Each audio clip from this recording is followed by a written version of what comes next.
Olá, bem-vindo a mais um podcast, o podcast da CAT Investimentos. Hoje estamos aqui com o Ricardo Brasil, criador do método Trade Certo e GAVA e trader desde 2005. Seja muito bem-vindo, Ricardo. Obrigado, prazer é meu. Bom estar aqui com vocês. Vamos começar falando aí um pouco de renda variável. Qual é a sua visão atual ali para o mercado de renda variável, as perspectivas aí para esse ano? Então, acho que tem uma coisa que o pessoal não está olhando muito bem em renda variável, que é o seguinte: o pessoal está falando que vai a 200 mil pontos, vai a 130 mil pontos, que vai, outro fala que vai cair, que, enfim, que Estados Unidos não vai segurar. Para mim está muito claro que Brasil, a gente já faz tempo, a gente está com os números bons, tá? A gente tem ali uma taxa Selic caindo. Então, o que eu acho que você tem que ver, tá? Na minha opinião, que o drive de tudo é o diferencial de dólar real, tá? Tipo assim, não sei se o pessoal entende, mas qual que é a ideia? Por que o Banco Central aqui não está baixando mais juros? A gente já poderia estar em 9%. O problema é que se você chega em 9%, os Estados Unidos está a maior taxa dele, está em 5,5%. Se tu chega hoje em 9, 8, o investidor vai falar, pô, mas 8 no Brasil ou 5,5 nos Estados Unidos? Aí ele vai botar dinheiro nos Estados Unidos. E você vai ver esse dólar a 8. Porque todo mundo tirando dinheiro para comprar dólar para ganhar 5,5 lá. Então, acho que o drive está nessa diferença. Na hora que os Estados Unidos começar a baixar juros, for para 4%, para 3% que seja, você vai ver o Brasil indo talvez para 7%, tá? 7%, enfim, não esse ano. Isso não deve acontecer por agora. Tá? Então, acho que a chave está nos Estados Unidos. Se os Estados Unidos começam a baixar juros, aqui no Brasil você vai ter corte mais rápido. Hoje você está baixando de 0,5%, você vai ver corte de 0,75% de 1%. E aí sim, corte mais baixo aqui, você vai ver bolsa disparando. Enquanto os Estados Unidos não cortar juros, tá? Não tem como o Brasil cortar muitos juros. Então, acho que a bolsa vai ficar patinando. Porque aos juros hoje do Brasil, entre colocar na bolsa e colocar em renda fixa, eu prefiro colocar na renda fixa. Tá? Você tem título público ainda, vamos falar de 3, 4 meses atrás, você conseguia pegar ainda título aí pagando 13%, 14% ao ano. Para quem não sabe isso, tá? Durante 5 anos você dobra o capital. Você colocou 10 mil, você vai ter 20 mil em 5 anos sem risco. Em 8, a gente está falando de juros sobre juros, juros compostos, então você não precisa esperar 10 anos. Em 8 anos você triplica o dinheiro sem risco. Então, enquanto você ainda tiver uma taxa de juros alta aqui no Brasil, eu acho que a bolsa não vai andar. E para isso não é uma questão interna, é uma questão Estados Unidos começar a cortar juros e Deus sabe lá, porque para piorar, olha só, piorar, não sei se é piorar ou não, mas para piorar, o emprego tá maravilhoso lá, tá tudo maravilhoso, só que isso é ruim para isso é uma loucura isso, né? Tipo assim, porque tá todo mundo empregado lá, o que acontece? Aí eles não conseguem, se eles começam a baixar juros lá, você vai ter inflação lá. Então, se tivesse um pouco pior lá, eles conseguiam baixar juros agora. Mas como tá super bem o mercado americano, eles não conseguem baixar juros, porque o pessoal já está ganhando bem, já está não sei o que lá. Então, se baixar juros, você vai ter inflação. Então, eu não vou falar, é ruim falar isso, mas talvez um pouquinho de desemprego lá nos Estados Unidos faça bem para a coisa toda. Para controlar essa inflação. Para controlar esse negócio. Vamos lá. Aqui no Brasil, só 2% dos investidores brasileiros, né, investem em bolsa. A gente vê outras economias mais desenvolvidas, aí Estados Unidos, por exemplo, já tem 70% de investidores ali, pessoa física, em bolsa. Sim. O que você acha, além da questão da taxa de juros lá fora, que poderia impulsionar, né, fazer o brasileiro se voltar para esse mercado de renda variável?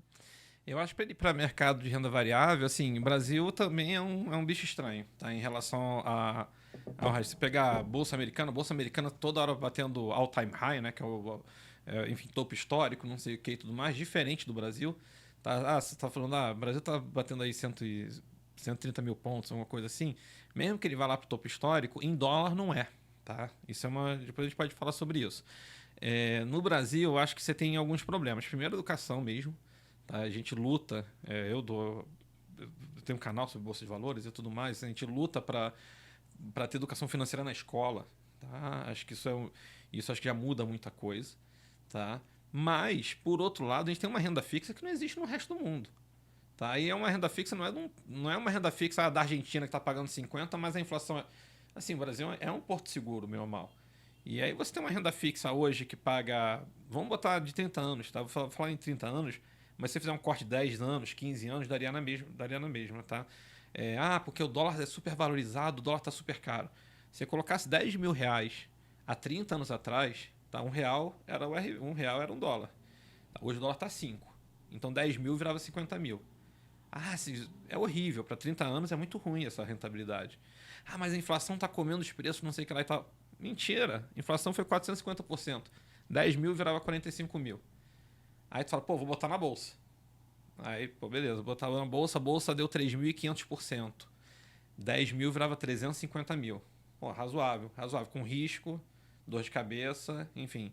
Isso na média, né? Se você não pegar uma Americanas ali no caminho, tá? E a renda fixa, sem risco, com garantia do governo e tudo mais, deu 7.500%. 10 mil vira 750 mil. Então é difícil.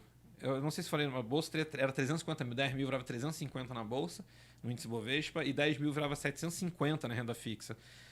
E aí você me perguntar, Ricardo, tô com algum dinheiro aqui, não quero. Coloca na renda fixa. É até difícil você convencer essa pessoa a ir para renda variável. Assim, acho que você pode convencer sim. Você coloca 10, 20% em renda variável. Aí você pode fazer algum hedge. Você pode usar a renda variável para talvez rentabilizar melhor esse seu dinheiro. Talvez no curto prazo, alguma coisa assim. Mas no longo prazo, no Brasil, especificamente no Brasil, é melhor você colocar na renda fixa mesmo. Não na poupança, na renda fixa. Para aqueles que nunca entraram ali na parte de ações, nunca tiveram esse investimento mais arrojado, né? Qual seria a melhor abordagem para começar, né? Para pôr um pezinho em renda variável? Eu acho que a primeira coisa que a pessoa tem que ver é realmente assim, tem gente que não tem conta na corretora. Tá? A gente está falando de um país não alfabetizado em finanças. Então, que nem tem muita gente que não tem conta em banco, sei lá, se for pro interiorzão e tudo mais, tem gente. Corretora é um bicho de 7 cabeças. Tá? Então, assim, é só ir para corretora e você ter uma renda fixa melhor, já tá valendo a pena. Tá? Parece que mudou esses dias, mas a gente está falando, você falou em 2% de renda variável, a gente está falando de um país onde você tinha mais preso do que gente na bolsa. Mais gente. A população carcerária era maior do que as pessoas na bolsa. Olha que loucura. Então, assim, acho que a gente melhorou alguma coisa, mas acho que para começar, acho que eu iria um pouco. Assim, muita gente tem aquele negócio, vou fazer day trade e vou ficar milionário. Apesar de eu ensinar esse negócio, eu não iria por aí. Eu acho que eu iria talvez numa.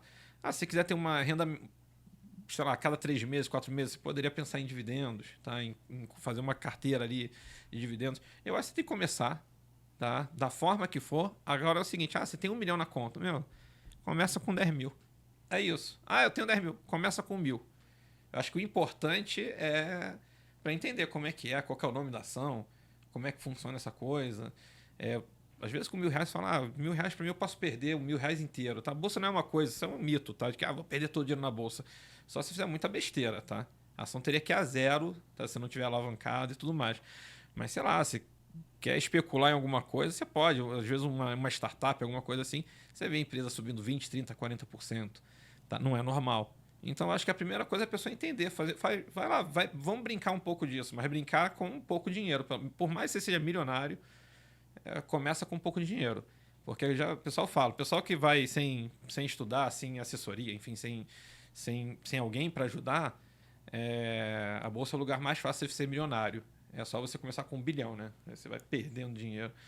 Mas, enfim, acho que o importante é começar. Seja por onde for. A princípio, compra uma ação segura, vê se valeu a pena. E se compara com a renda fixa, era melhor ter ido para a renda fixa. Tá? Talvez um lugar que você possa ir, que talvez seja até mais legal, não sei se é ou não, mas você vai ter um gestor por trás, seja através de um fundo. Então, você pode pegar ali um fundo de investimento, sabe? Você pode pegar alguma estrutura ali de. Eu acho que talvez um fundo possa ser um bom começo.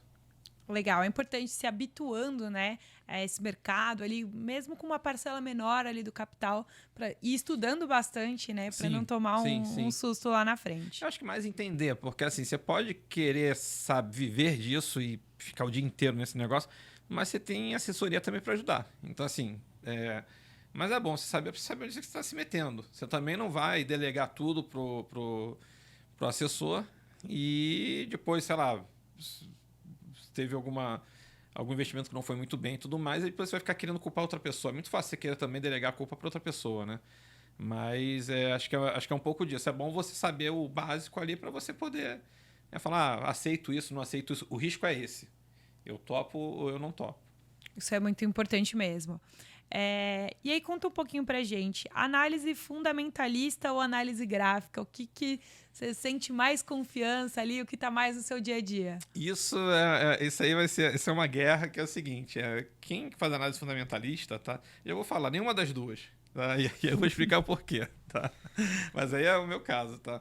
Análise fundamentalista, geralmente a pessoa tem que ter o dinheiro para ficar segurando durante muito tempo. A empresa vai mudar, vai ter o turnaround dela, enfim, vai mudar lá as perspectivas e tudo mais. Tá? Análise gráfica e técnica é para quem quer fazer trade no curto prazo. Então não importa se a empresa vai ter um lucro fenomenal, se não vai ter, porque é uma coisa de curtíssimo prazo. Eu, particularmente, não gosto tanto de análise gráfica. Tá? Tem gente que fica assim, é uma coisa que desgasta muito você ficar na frente do computador o dia inteiro. Tá? Eu trabalho de uma forma que seria a terceira via, tá? Que é análise estatística. Tá? O pessoal chama de análise quantitativa. Tá? Então é uma forma que. Mas aí também você tem que estudar bem esse negócio. Que é, por exemplo, dar um exemplo bobo que eu ensino ali no treinamento, tem uma plataforma que a gente calcula esse negócio e tal. Qual é a probabilidade de Petrobras cair 3%? Se ela cair 3%, ela fechar o dia bem. Você pode testar isso durante os últimos 5 meses, 6 meses. Nos últimos 6 meses, Petrobras caiu 30 vezes, ela caiu 3%. Das 30 vezes, 25 ela fechou melhor, ela fechou a menos 2. Então você comprou a menos 3, vendeu a menos 2, você ganhou 1. Não é porque ela fechou negativo você perdeu dinheiro. Se você comprou a menos 3, fechou a menos 2. No outro dia ela fechou a menos 1, você ganhou 2%. E aí você começa a ter outros parâmetros. Aqui eu estou resumindo muito, mas eu vou trabalhar dessa forma. Então eu vou calcular, vou falar, putz, eu sei que se Petrobras cair 3%, estou chutando aqui, tá? Isso não é uma verdade, tá? Mas se Petrobras cair 3%, eu tenho 80% de chance de sair no final do dia no lucro. E é isso. Aí qual que é a vantagem dessa metodologia, que é a metodologia do trade certo? Você não precisa ficar na frente do computador. Você vai lá 9,45 quando abre o mercado, você coloca. Petrobras fechou 10, você vai botar uma ordem a 9,70, 3% abaixo. Fechamento do pregão, se você comprou, você vai vender no fechamento. Se você não comprou, você não faz nada. Então você te dá uma certa tranquilidade e eu prefiro, tá? Vamos falar de análise gráfica, análise técnica, não estou falando que não funciona, mas já tem vários estudos só de candlestick, para quem não sabe são as velas ali, tá? Onde eu consigo provar estatisticamente que só o candlestick não funciona. Talvez ele, com outro indicador, com não sei o que lá e tudo mais, funciona. O pessoal fala muito do martelo, não sei o que lá e tal. Martelo você tem 47% de acerto, com retorno negativo. Se o retorno ainda fosse positivo, com retorno negativo. Testado em 14 milhões de eventos, em mais de 7 mil ações nos Estados Unidos. É dessa forma que eu faço, entendeu? Mas assim, para quem não quer ter dor de cabeça, acho que a análise gráfica dá uma dor de cabeça, você fica refém do computador. E a análise fundamentalista talvez seja um viés ali, só que só vai ter que comparar com a renda fixa lá, que é maravilhosa. Então, você vê o que é melhor. Botar numa análise fundamentalista onde, putz, o negócio vai... você pode ter um retorno ali, talvez, no curto prazo. Curto prazo para fundamento, estou falando de 2 anos, talvez em 1 ano, tá, versus uma renda fixa. Puxando ali um pouquinho para análise fundamentalista, a gente vê muitos investidores, né, começando com estratégia de dividendos. Certo. Quais os benefícios aí e pontos negativos para esse tipo de estratégia? Bem, os pontos positivos é que você consegue ter, dependendo, vamos falar de renda fixa versus fundamentalista versus dividendos, né? Na renda fixa, até quando eu falei que você coloca o dinheiro lá 14%, em 5 anos você dobra o dinheiro, você não pode fazer saque desse dinheiro. Esse dinheiro tem que estar lá porque vai ser o que o Einstein fala, né? Uma das maravilhas do mundo são os juros compostos. Tá? Mas nem todo mundo tem gente que precisa pagar, no final do mês tem que pagar aluguel. Tá? Então eu acho que a vantagem de uma carteira de dividendos, tá, é você saber que em alguns momentos você vai ter uma entrada de caixa. Só que seu dinheiro não vai dobrar. Se você for pegar esse dividendo e usar para a tua vida, você não vai ter o efeito de juros compostos. Então acho que a primeira vantagem é essa. Tá? Desvantagem. A desvantagem que eu acho da análise fundamentalista é realmente você segurar 2, 3, 4 anos, tá? E acontecer alguma coisa. Então você tem que saber fazer essa sua carteira. Porque você tem aí Lojas Marisa pedindo recuperação judicial, Gol, Americanas. Até aí, se você tivesse focado em dividendo, você não estaria em nenhuma delas. Porque elas não pagam dividendo há pelo menos 5, 6 anos. Tá? Porque não tem lucro, você não tem lucro, não paga dividendo. Tá? Mas você pode passar por uma fraude, assim, alguma coisa nesse sentido. IRB eu acho que pagava dividendos. Tá? E você vê o negócio de R$ 40 para 1. Tá? Então, acho que a desvantagem é essa. Mas já sabendo disso, beleza, você tem lá R$ 20.000. Vou botar 2.000 numa, vou botar R$ 1.000 na outra. Isso é muito importante. Você só vai pensar nisso na hora que vier a fraude. Então é muito importante você realmente colocar 5% numa ação, alguma coisa nesse sentido. E, de novo, fazer o comparativo com a renda fixa. E aí, como eu falei tão bem de renda fixa, aí agora eu vou queimar um pouco a língua aqui, que é interessante. Ricardo, a renda fixa teria dado 7.500% em 30 anos. A bolsa, 3.500%. Curiosamente, as maiores pagadoras de dividendos, né, assim, você pegar Petrobras, Itaú e mais não sei quem, em 30 anos, renderam um pouco mais que renda fixa. Tá? Acho que 9.000%. Mas essas específicas. Então, assim, isso se chama stock picking. Você selecionar. Só que acho que tem que ser muito bom para tu selecionar. É um trabalho complicado. Tá? Aí você vê se vale a pena, se não vale a pena. Mas a vantagem é essa. É você ter um rendimento de 3 em 3 meses para receber dividendo. Seria mais ou menos a mesma coisa de um fundo imobiliário. Tá? Um fundo de investimento imobiliário que você vai ter ali, todo mês você vai ter uma entrada de caixa. E existe sim, tá? É raro, tá? Mas vejo poucos títulos assim. Você tem renda fixa que tem distribuição mensal. Mas não é uma coisa, não sei por que não é uma coisa tão comum, né? Legal. Ricardo, aproveitando aí também esse gancho, nós vimos um movimento ali nas varejistas, né? Magazine Luiza, Lojas Americanas, Via Varejo, de grandes perdas ali, né? Grandes desvalorizações em bolsa. O que você enxerga ali para esse setor que já foi um queridinho ali do mercado, né? E hoje está perdendo ali, tem bastante desvalorização, bastante gente ali com grandes perdas ali nessas ações. Bem, eu não sou muito otimista para varejo. Tá? Isso eu até comentei no canal, como virou um negócio, né? Magalu e Casas Bahia. Eu falei das duas, tá? Falei há 6 meses atrás, mas provavelmente os números são iguais. Hoje saiu o balanço de 1 bilhão de prejuízo em Casas Bahia. Mas o problema todo é o seguinte, vamos falar de Amazon, tá? Talvez lá fora. A Amazon, o maior lucro dela não é com o varejo, é com a AWS, com a parte de tecnologia dela. Tá? Parece, tá? Posso estar falando uma besteira, mas acho que ela consegue ali, trabalhando que nem um reloginho, 3% de lucro. Tá? Ela movimenta não sei quantos trilhões. Então, assim, é um mercado extremamente complicado. Muito, muito, muito complicado para você ter lucro nela. Brasil, pior ainda, porque você pega ali uma Casas Bahia e Magalu, toda empresa na bolsa deveria ser endividada, tá? Porque a melhor coisa é você ter uma dívida barata. Só que o problema é o seguinte, você tem uma... Quando eu analisei, não sei hoje em dia, tá? Eu não sou analista, tá? Só para deixar claro também, mas Casas Bahia estava com uma dívida de 6 bilhões, tá? Ela estava devendo 6 bilhões. E quanto é que ela pagava nessa dívida, tá? CDI mais 2,1. Tá? Então, se ele estava 13, ela estava pagando 15% de juros. Saiu agora no balanço novo que ela estava pagando CDI mais 4. Imagina, 4% mais 3, 17%. 17% só de juros, tá? Para ter o dinheiro emprestado. 17% ao ano de 6 bilhões dá 1. Entendeu? Assim, Bastante então, coisa, assim, né? ela paga 1 bilhão só para ficar viva, só para rodar dívida, tá? Tipo assim, fora a complexidade do negócio, não sei o que e tudo mais. Então, ela paga 1 bilhão só de dívida, tá? Só de juros. Ela tá pegando dinheiro emprestado, que nem quando você pega dinheiro emprestado no banco. E não é só ela, não. Magalu, idem. Magalu, acho que a dívida é de 5 bi, alguma coisa nesse sentido. Então, eu acho que é muito complicado. Tá? São setores assim. Geralmente eu não concordo tanto ali com o Barsi, mas o Barsi já falou isso, eu tiro o chapéu e concordo com ele. Que mercado de varejo vai quebrar. Assim, eu não conheço uma varejista no Brasil, tá? Longo prazo.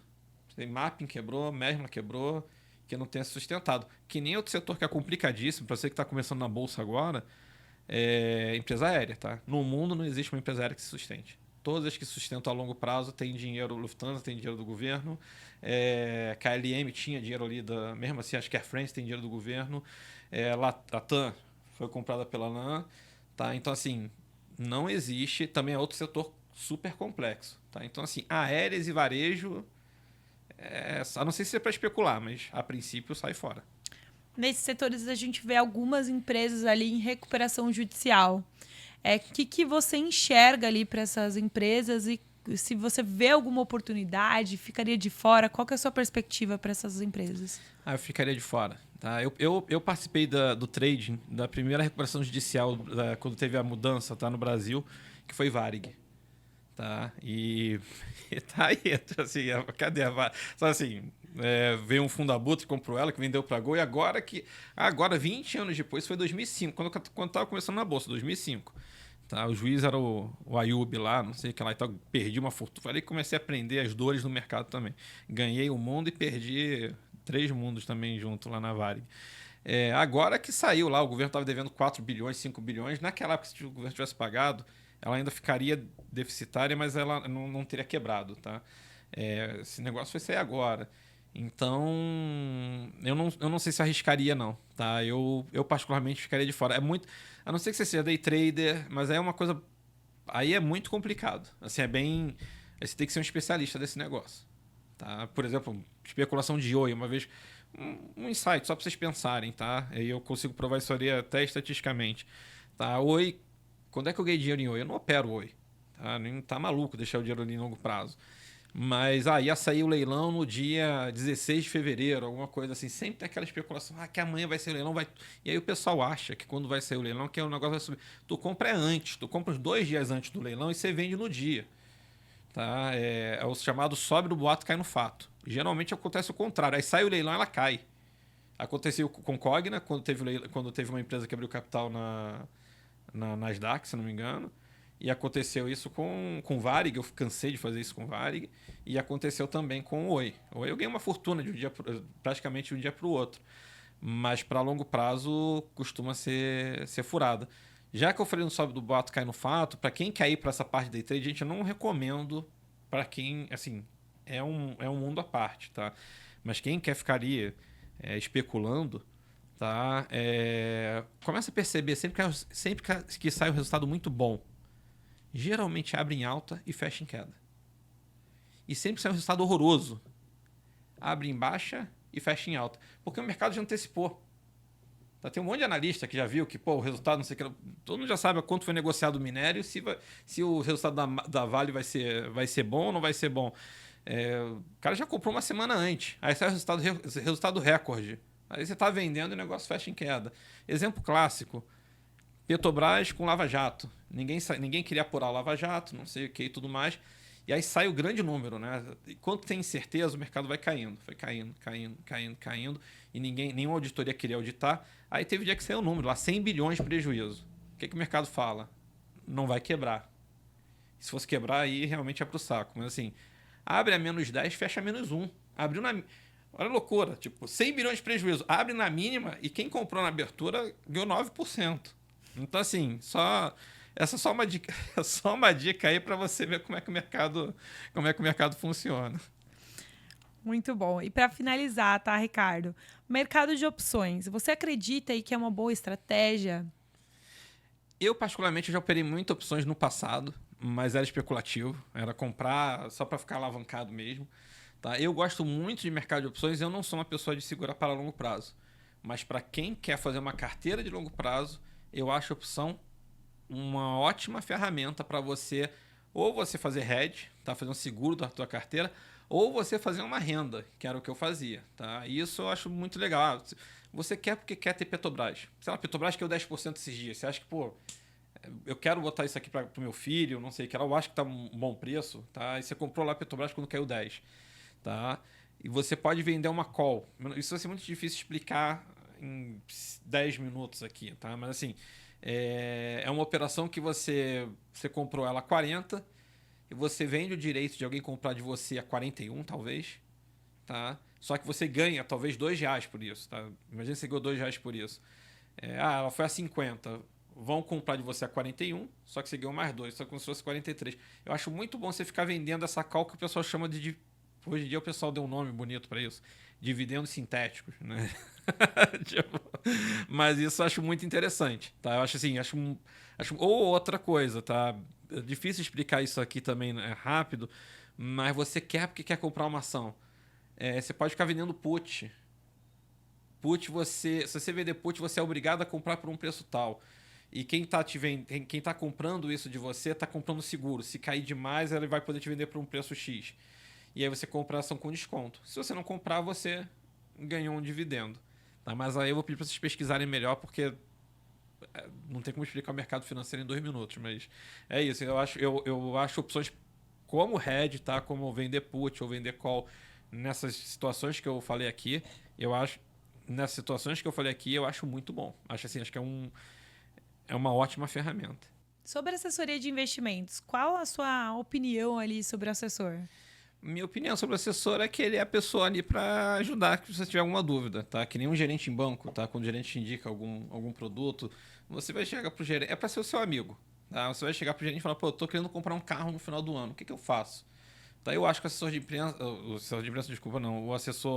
investimento, ele tá muito mais preparado hoje em dia do que um gerente de banco. E ele tem produtos melhores também. O gerente de banco vai sempre querer te colocar um PGBL, que onde ele ganha um monte de taxa. Tá? Ele vai começar a te colocar umas coisas estranhas. Nesse aspecto, eu prefiro o assessor de investimentos. Mas é bom também a pessoa ver se está de conformidade com o que ela quer. Tá? Que tem produtos que não fazem muito sentido. Às vezes o assessor ganha uma taxa ali gigante, não sei o que lá e tal. Mas acho que isso o mercado está melhorando. Tá? Como hoje em dia você tem bastante... você tem até uma disputa ali entre assessores de investimento e tudo mais. Acho que a coisa está realmente se profissionalizando. E agora mesmo, né? Acho que esse ano, pela nova regulamentação da CVM, vai vir quanto que o assessor ganha. Tá? Se você comprou uma... Passou aí? Quanto que o assessor ganha quando você compra uma renda fixa e tudo mais. Porque assim, o pessoal acha também que tem almoço grátis. Não existe almoço grátis, gente. Da mesma forma que o assessor ganha uma comissão, o gerente do banco também ganha. E o cara, quando vende um carro na concessionária, ele também ganha. Mas não quer dizer que o cara seja... É justo. Ele tá lá para te explicar como é que é o tanque do carro, se o carro elétrico é melhor, se é pior, se o flex é mais legal, se você compra talvez um ano atrasado porque aquele modelo é melhor, ou a desvalorização vale a pena você comprar o do ano anterior. Eu acho que o assessor é a mesma coisa. Eu não sou especialista em carro. Eu vou pesquisar um pouco no Google e tudo mais, mas depois eu procuraria o cara que sabe de carro. Se você não sabe sobre investimento, mesma coisa. Você vai procurar alguém que saiba sobre investimento. Tá? Então, acho que ele vai ser o seu amigo. Você quer saber como vender uma opção, como abrir um home broker, o nome de uma ação que eu nem sabia antigamente. Quando eu comecei, eu não sabia. Abri uma revista falando que era para comprar Ipiranga e Braskem, mas qual é o código? Petrobras. Olha, a Petrobras tem duas, né? Tem Petri 3 e Petri 4. Na época que eu comecei, tinha Vale também tinha Vale 5 na época que eu... Não, Vale 5 ainda é, né? Tinha Vale 5 e Vale 3. Mas eu acho que é isso, tá? Eu acho que o assessor é para ser seu amigo ali, para tirar dúvida e você poder contar com ele para não ter que ficar na frente do computador, por exemplo. Muito bom. Ricardo, agradeço muito sua participação. Obrigado. Espero que volte aí algumas vezes para falar com a gente. Bacana. E queria passar aí para o investidor que deseja entrar aí no mercado de renda variável, conte com a nossa assessoria da CAT Investimentos. Muito obrigada por nos acompanhar. Sigam nossas redes sociais e até o próximo episódio.